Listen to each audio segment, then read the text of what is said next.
name is Phillippa Egerton and I'm a practicing artist who lives in South London. Although I lived in London since the 70s, I spent my childhood in East Africa. We changed house every 2.5 years.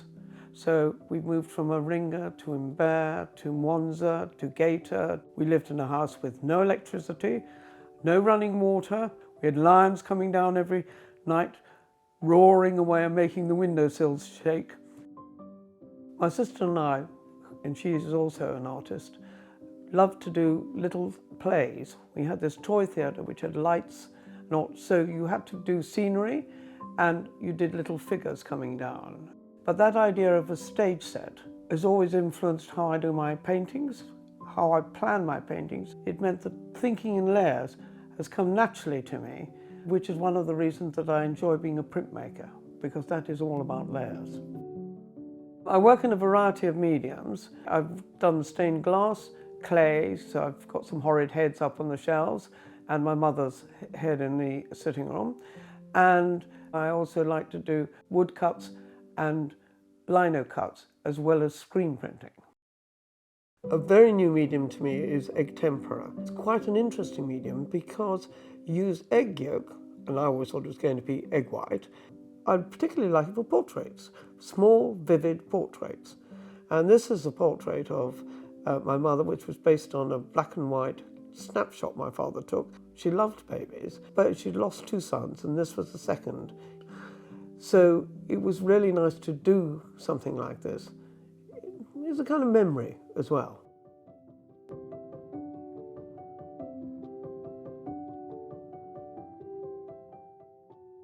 I also work in cake. The first cake body I made was of my grandson, because everyone says babies look so good, they look good enough to eat. And I really liked that idea. But I also then went on to do political cake heads.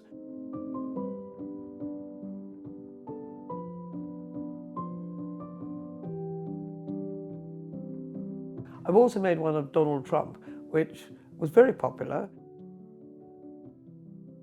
The Queen was another one whose head I did, and people screamed when the Queen's head was cut. I also did a head of Sadiq, who was then MP of Tooting, and he was the only one who actually cut his own head, and I was rather impressed by that. When talking about the creative process, it seems to vary quite considerably. Sometimes I almost dream a complete image and then have to work on it.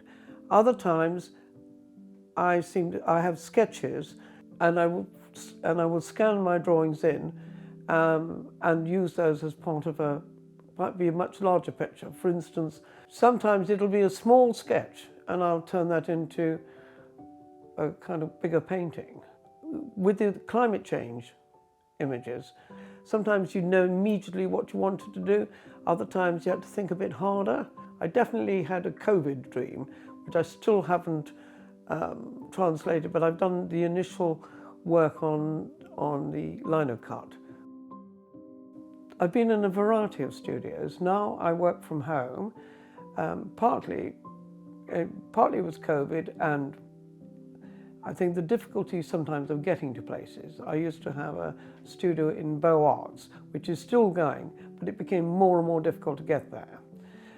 So that I did like, particularly at the beginning, to have an outside studio away from home.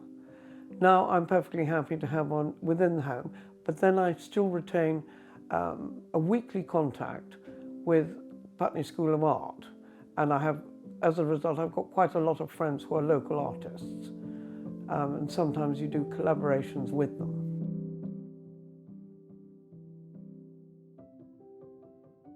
Being an artist actually defines me. That's how I feel about my art. It's actually really important to keep doing it, and if I don't do it, I start to feel stressed, unhappy, and the process of doing it creates more art. When I realised that being an artist is what I am, it made a huge difference to me. You can do it right up till the day you drop. and I really like that.